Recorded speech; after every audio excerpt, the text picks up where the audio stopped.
A very warm good evening to all our viewers. I welcome you all. We are here to discuss on uh, the PG diploma program that IGNOU hopes to offer in the next academic session that on book publishing. Uh, I I have one very distinguished person with me, Dr. G.R. Taneja, to discuss things with at a greater length. I welcome you, Dr. Taneja, and he has been a teacher basically, but he has been an editor, publisher of a journal for a long, long time. That journal is called In Between. That has a very wide circulation. So I think he is the best person to guide us on the various issues that are associated with the subject of today's discussion, editing textbooks. Small information for you. If you have any questions on this in between also, you can call us at the numbers that are flashing on the screen. We welcome all your questions, and we would request our resource person, the expert, to answer those. Dr. Taneja, in the beginning, I would like to ask you, uh, how would you treat this course on um, editing textbooks as a uh, choice of as a profession? How would you view it in relation to other opportunities available to our students?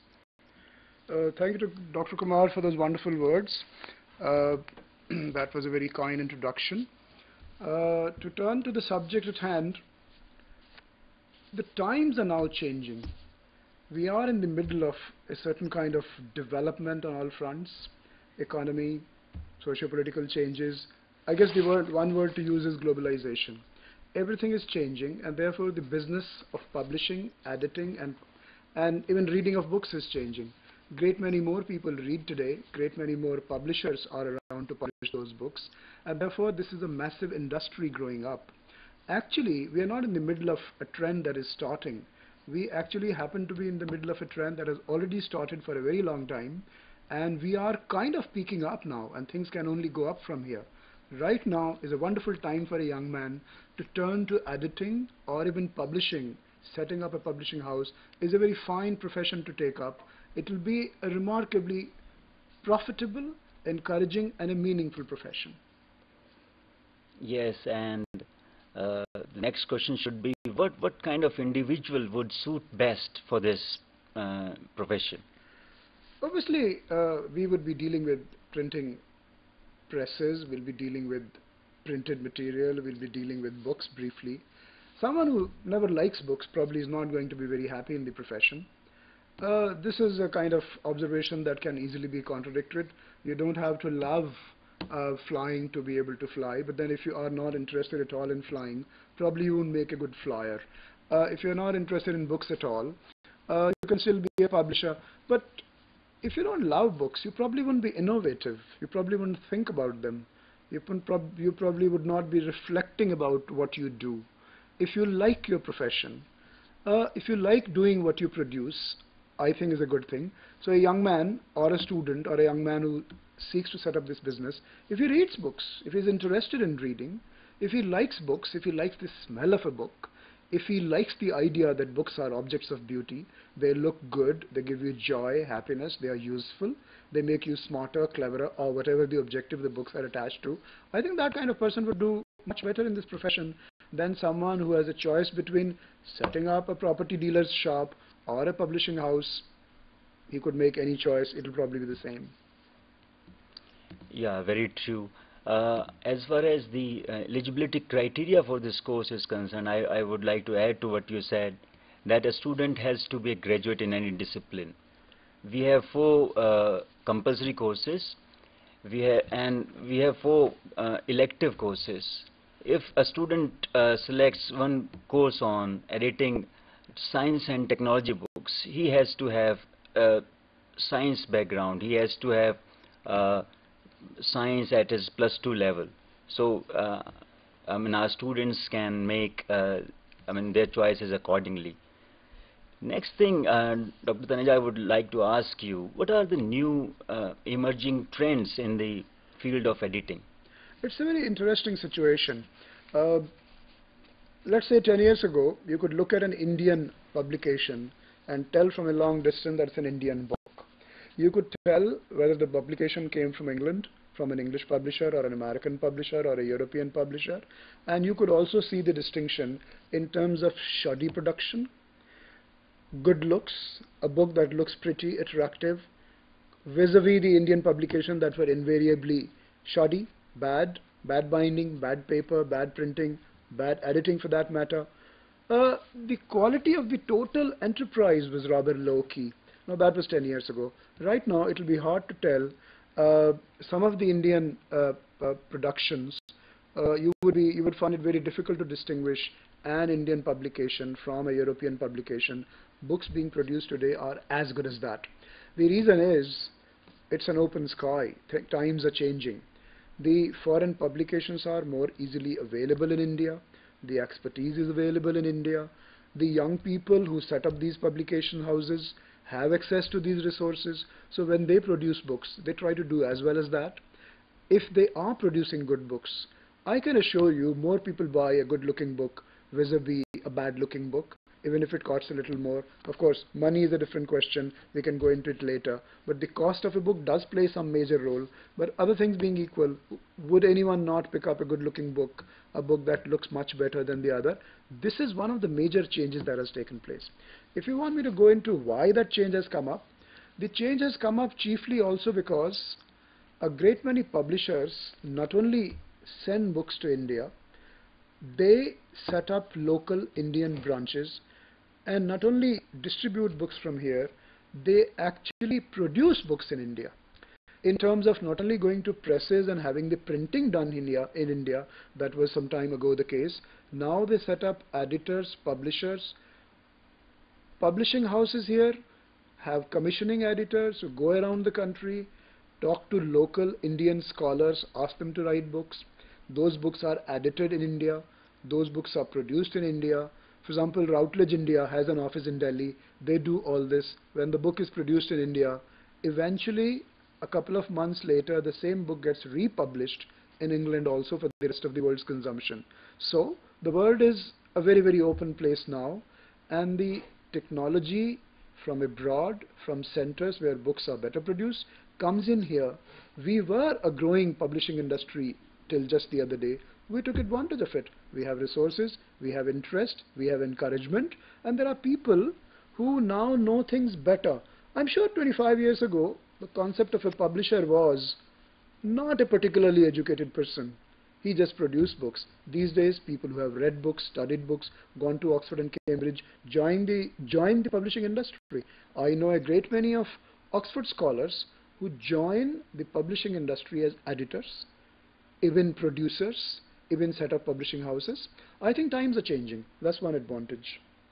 Yes, true. I mean, one of the trends is that there is a perception, a change of perception, about the notion of an editor, Precisely, yeah. Yeah.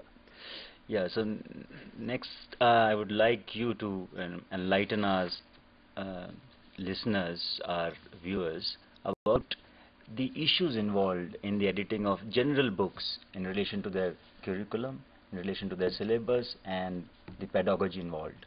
Let's be very clear. When we edit books, when we publish books, we deal with words. Now, what we are doing is, there is someone who has a thought, and he puts his thought, ideas, knowledge, emotions, notions into a particular set of words, and he puts it on paper, and we all hope that what you have in mind comes across on a printed page and then gets transmitted to a reader. Now, language is a very tricky matter. You may think you have said what you wanted to say, you probably haven't. Words are very tricky. Language is something that we are born with. Everybody is born with at least one language. Everybody speaks. But formal handling of a linguistic medium is a very complex matter. You need an editor who has an eye for these matters. An editor would pick up the manuscript of an author, and then he tries to figure out what the author has in mind that he wants to say, and whether that idea has been actually put on the printed page. An editor, in fact, does not rewrite an author's book. He actually makes it, he fine-tunes it. He makes it possible that the real idea, the fundamental idea, the basic idea is actually communicated. That's what the editor does. He takes an author's brain and fine-tunes it and turns it into communicable set of ideas so that the readers are benefited. An author's book on how to cook will not result in good food if the reader cannot figure out what the author has put on a printed page, unless an editor ensures that the ideas are communicated, transmitted, given over to the reader who is reading the book. Nothing will happen eventually at the end. I think this is the primary function of an editor, to ensure that an idea gets translated into words on the printed page in such a manner that the reader gets the same message. In practice, how it works out is an editor has to have a whole set of guiding principles. He, for example, must understand who this particular book is meant for. If this is a very lower level textbook meant for small children, you really can't have a 10-point text for a child of 6. You cannot have a 10-point Times New Roman telling a tale for a 6-year-old. It is such a small time font, he won't be able to read it. You have to have larger time font. You have to have fewer sentences on a page. You will have to have illustrations if possible. Make it attractive. Now it's the job of an editor to ensure that the manuscript in front of him is suitably modified to suit the intended audience. Apart from the intended audience, Dr. Kumar, what the editor has to, for example, among many things, he has to remember is, what is the objective? Is the reader of this particular manuscript is going to learn something out of it? Or is he merely going to enjoy this particular text, meaning read it, find it fun and put it away, or is he going to learn something out of it? Learning is a slow, sustained and an elongated process. What that means is there will be a lesson for a 10-year-old, there will be exercise. So an editor has to ensure who the book is meant for, what is the purpose of that particular book, what is the objective that we seek to achieve. It is the editor who has to take a manuscript and ensure that it follows the right track, it hits the intended objective, it meets the objective, and it serves its purpose. Yeah, I must say that you have answered it very beautifully, sir. And the next question that I would like to ask you, like these days we see that our editors have so many facilities, they have so many things at a disposal, to help, to support them in their work. And one of them is online support systems. What precautions an editor should have? What are the major markers, major things that he should have in his mind when he or she is about to use those online support systems? I think that's a very important area. As far as I'm concerned, I personally think that the use of online resources is much misunderstood. Not too many people understand that what is available online on the net, for example, is like an open mall. There are millions of shops. You can walk into any shop, pick up what you want. It must be understood that what you pick up in a shop depends on your ability to check whether that particular product is useful or not. It's the same with going to net. You go to the net and a particular site offers you, let's say, dictionary help. Now, you can go to a particular site, but then you should have the ability to decide that this particular kind of site offers you the kind of help you need. Most material that's lying on the net, whether it's free material, free access material, or the material for which you even pay, nobody will tell you that this particular material is actually quality, it is graded, it has a label on it. You have to decide that for yourself. Sometimes the material on the net comes from well-known brands. If Oxford University Press put up a dictionary online, and even if you pay for its consultation, you have to figure out whether it's the kind of level dictionary that you really need. Oxford English Dictionary is available in 50 levels. For example, to go by the print editions, Little Oxford Dictionary is not the same as concise Oxford Dictionary, which is much, much bigger.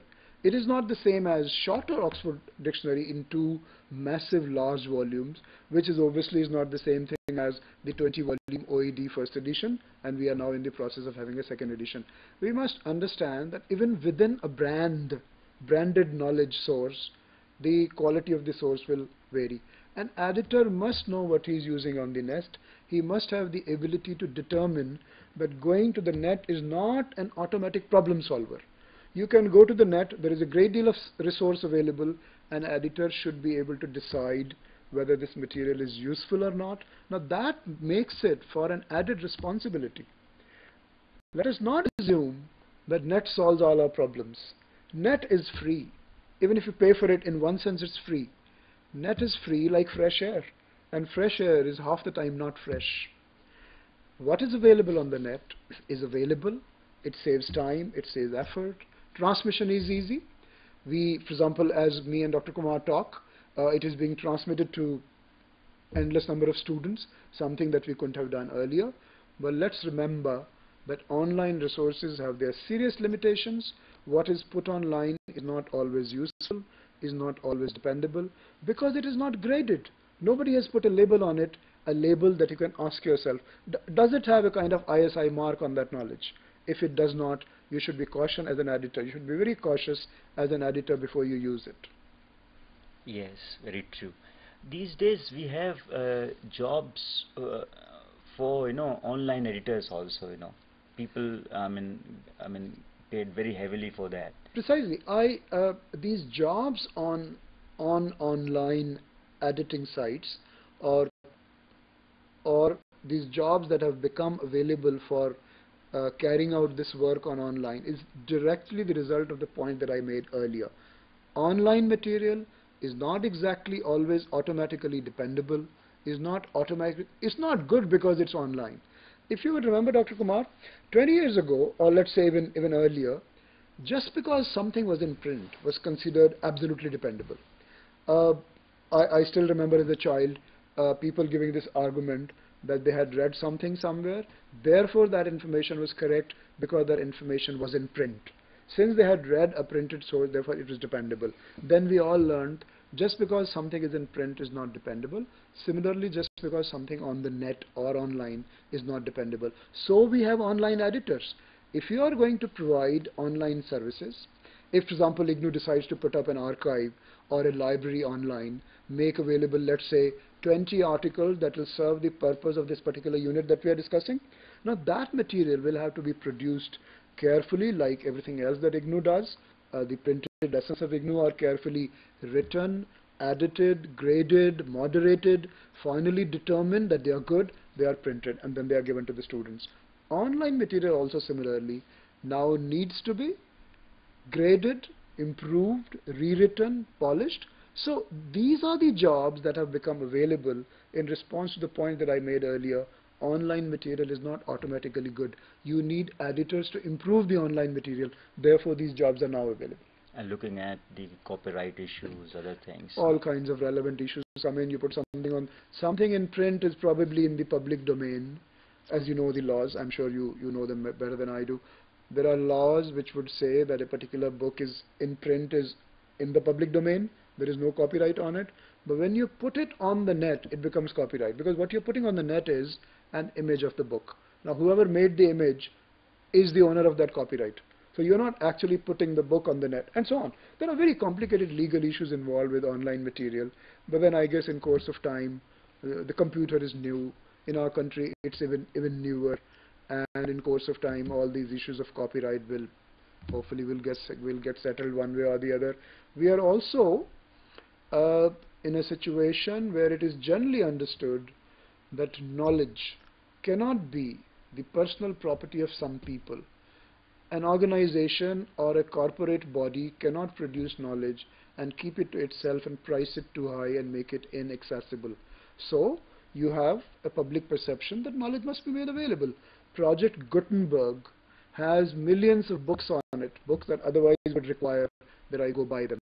on Project Gutenberg, for example, on a site where you can go and download any book you want to. The purpose of the project is to make knowledge available. So the copyright issues will get settled soon, hopefully.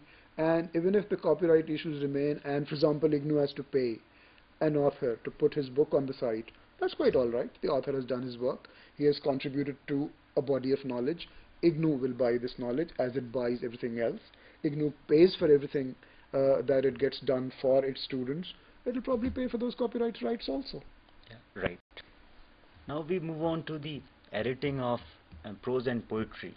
It is said that editing prose and poetry demand a certain kind of literary ability.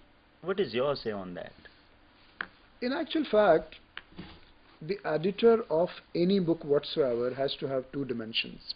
One, he has to be a very, very professional editor, not bothered with whether it's poetry or prose. He will apply the principles of editing ruthlessly. If it is the prose written by a very distinguished scholar, he would still correct a sentence if he thinks, not that it's wrong, if he thinks that it's not exactly making the point that the great author wants to make. A very distinguished writer submits material to, for example, IGNOU, and you put it on the net.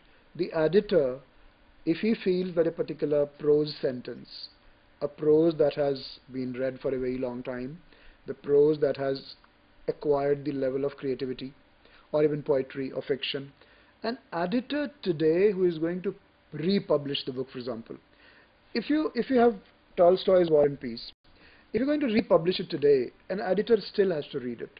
You simply cannot reproduce it. I'll give you only one example. One of the examples which would illustrate even Tolstoy's War and Peace has to be edited today, which is fiction, creative writing. If War and Peace, for example, somewhere uses the word nigger, in our perception today, the word nigger is a very pejorative word. We ought not to use it for a certain class of people. It's considered rude, offensive, racist, and improper.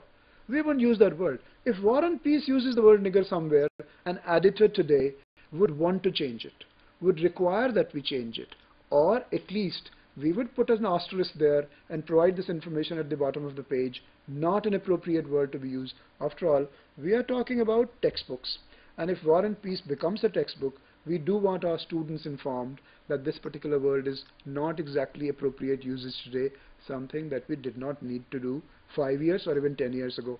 Similarly, there are similar expressions in Indian context that we no longer use, which are considered very inappropriate for usage these days. So an editor will intervene, even in creative writing. The poetry and prose would sometimes take these issues, but I think in the case of poetry, mostly editing would probably confine itself to a very faithful reproduction of a writer's work. Creative writing is considered, if I may use the word, sacred. Keats's poems are absolutely sacred. We reproduce them as he wrote them. But let's not forget that Keats did edit his own poetry. In, for example, one of the very well-known poems that most of the students would have read it in their school, La Belle Dame Sans Mercy, Keats uses the expression kisses for. That's how we read the poem today. If you look up the original manuscript, the words there are kisses score. I think when Keats wrote the poem, this knight who is looking for a lady, he falls in love with this woman and so on, Keats wrote the word kisses score. Now 20 kisses sounds like too much to me today. It must have sounded to him a little extravagant in those days too. So Keats's original manuscripts would show you even today, the manuscripts are available to look at, that he decided to strike off the word score and replace it with for. Even the author, after he has written his work, edits it, corrects it, fine-tunes it, polishes it, improves it. The editor today is roughly doing the same thing. When we republish Shakespeare's plays today, if there is a word that an editor thinks doesn't quite make the sense today, or nobody till today thought that there's something wrong with it, the editor tries to modify to make Shakespeare's play, make the play, turn the play into a more meaningful entity. Of course, we have to be very cautious and very careful, and with a very perceptive mind alone that we can touch the editing of, that we can approach poetry and prose for editing. But everything that goes into print has to be edited, even if it has been edited 100 times before. But there is this idea that creative writers are very possessive of their works. They sit so close to their text that they sometimes are not in a position to view those, those things which normally are identified, detected by the editors. It's So, quite true. It's quite. so I completely agree with you. The authors are very possessive, but then they are possessive for a good reason. Uh, if I were when I write a letter, I just write it. When I start, I finish. If it's a very important letter, I'll probably write it again. But mostly, I just start writing and I finish it. But a poem does not go through this process. A poet reflects upon his experience. He remembers an experience. He kind of dwells upon it. Then he starts writing it. He probably writes it over a period of months and months.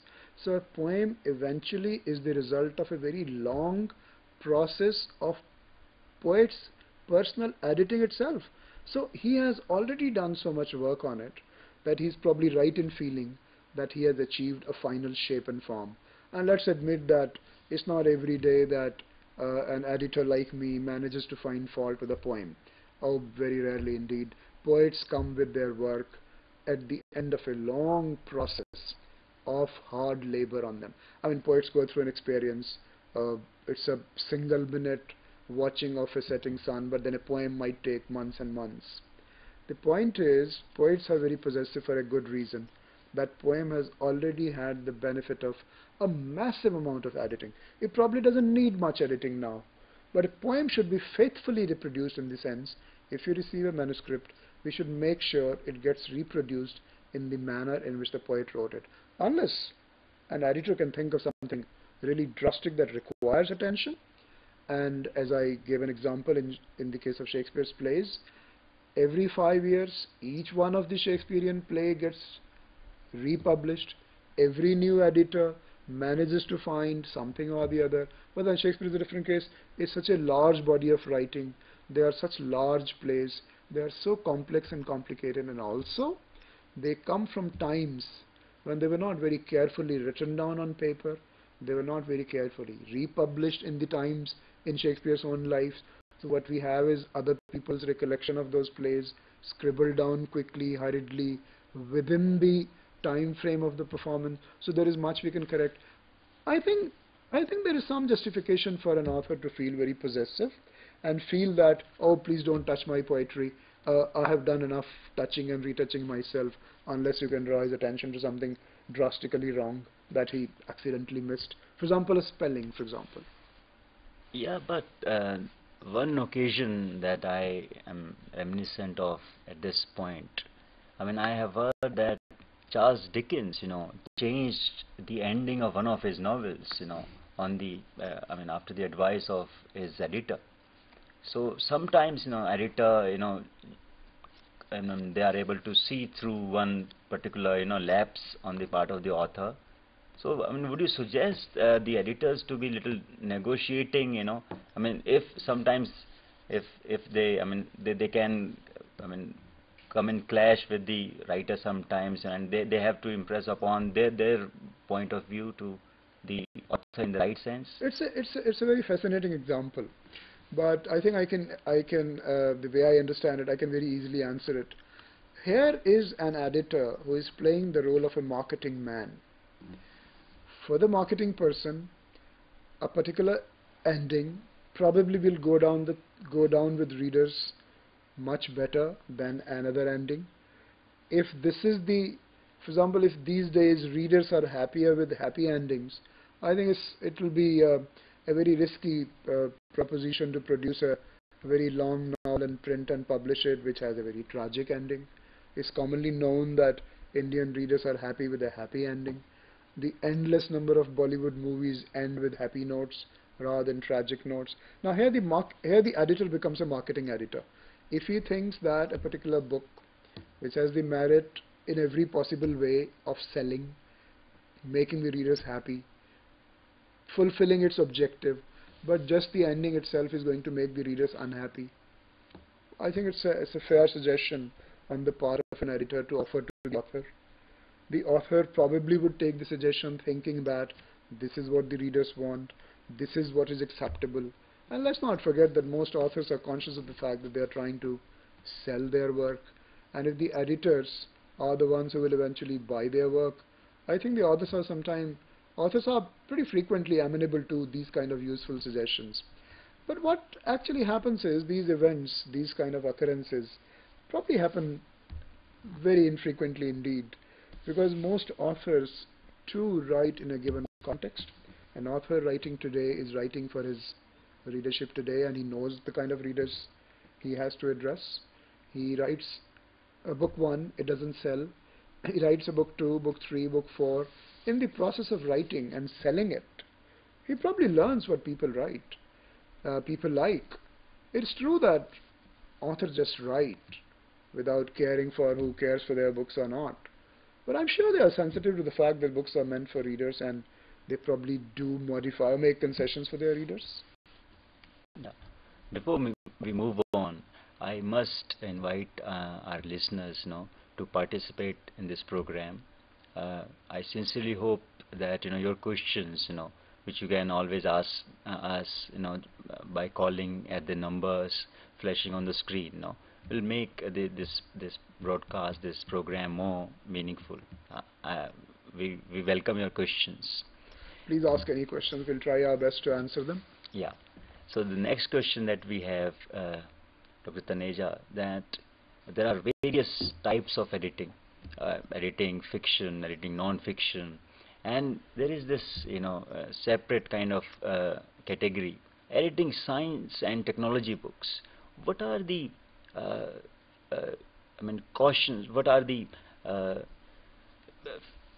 cares, and what are the ideas that an editor should have in relation to editing science and textbooks? How is it different from, how is it different, editing science and technology textbooks and editing fiction and editing general textbooks?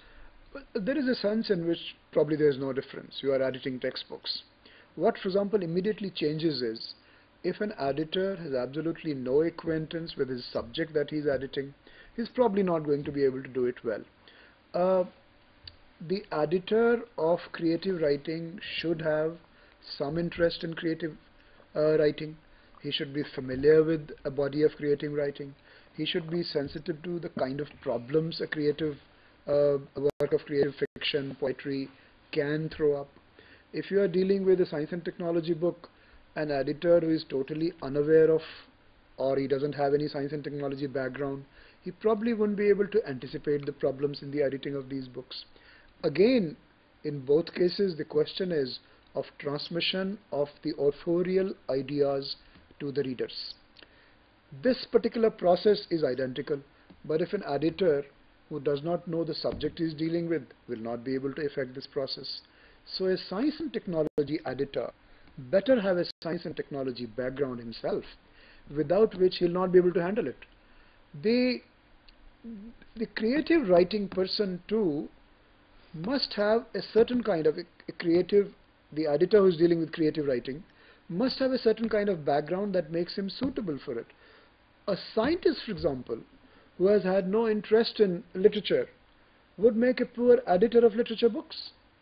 Yes. So the expertise in both cases is the expertise of an editor, but he must also know the subject he is editing. You cannot edit something in the air. You don't edit nothing. You edit something. What you are editing is a body of knowledge. Those set of ideas, notions, must be something that the editor has some acquaintance with at the level of having that kind of knowledge himself. Yeah. Now in this course 7, which is on editing textbooks, we have a special unit on editing competitive books, Dr. Taneja. What is your take on that? Editing competitive books. The competitive books are a very peculiar category by themselves.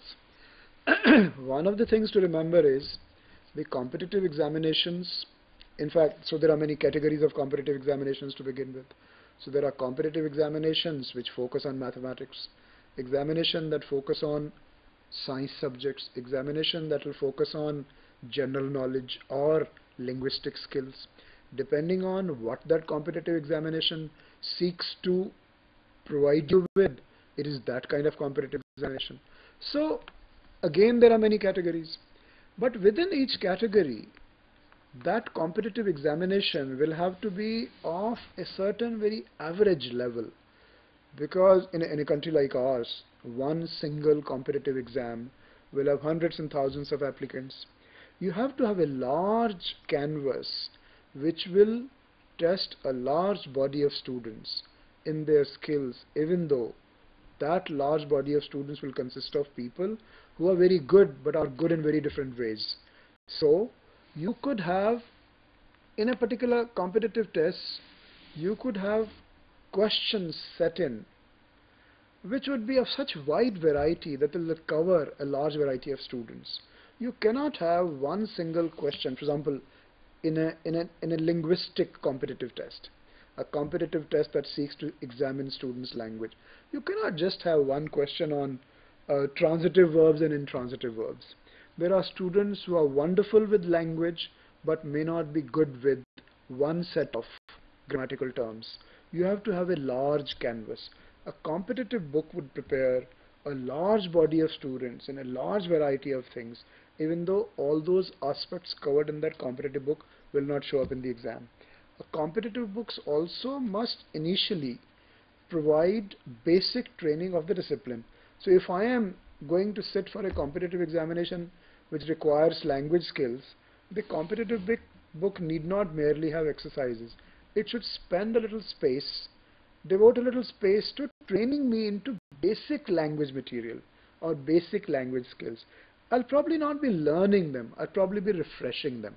Competitive examinations come much after students have finished their school or they have finished even their college. So reminding is probably what the students need. So the initial sections of a competitive book must provide basic training in a particular discipline, and then it must go on to have a large body of training material, drill material, and it should take care of the kind of examination it has in mind, or the kind of purpose that examination has in mind. Yeah, right. Next unit that we have is on editing interactive books. Yeah, Dr. Dinesh, please tell us, what kind of caution, what kind of ability that a person should have. I guess more than anything else, interactive books have to have a very clear, well-defined readers and a very clear, well-defined goal that that particular textbook or the author has in mind. An interactive textbook for a 10-year-old would be very, very different from an interactive textbook for a 20-year-old. A 10-year-old would need a very clear questions, smaller units of knowledge provided, smaller units of knowledge examined, a textbook that is provided which is clear to read, which is easy to handle, which can be repeated, which can be used over and over again. For a 20-year-old, it doesn't have to happen. A 10-year-old's interactive interest can be retained only when book is, let's say, colorfully produced. You have to have a very well-defined, clear framework for what a 10-year-old is supposed to learn and how he is going to learn all this. Is it repetition? Is it in conjunction with the teachers, teaching? Is it in conjunction with some do-it-yourself kind of exercises? For a 20-year-old things, I think the fundamental, the key aspect to interactive books is who they are meant for and what they are supposed to achieve, the age group, the limits and the extent of the subject, and the level of learning required. Yes, right. Now there are books meant for people, students who are physically challenged. What kind of precautions do we take? What kind of points do we have in our minds, while preparing those books? See the physically challenged students are a very important and a very special category. What we take for granted, I mean, I have eyes to read, and it never even crosses my mind that somebody will have to read a book who probably has limited vision. Now, for someone who has limited vision, for him it's a major task to go through a page. This is a very specialized area. This is a very complex issue, and textbooks or material or teaching for this particular group of students must be done in conjunction with those who specialize in the handling of such students. Students who are being looked after in turn with reference to their handicap by their carers, not teachers. The medical staff who handles a student who has a handicap. The people, for example, who understand what kind of visual handicap a student has and what kind of help does he require.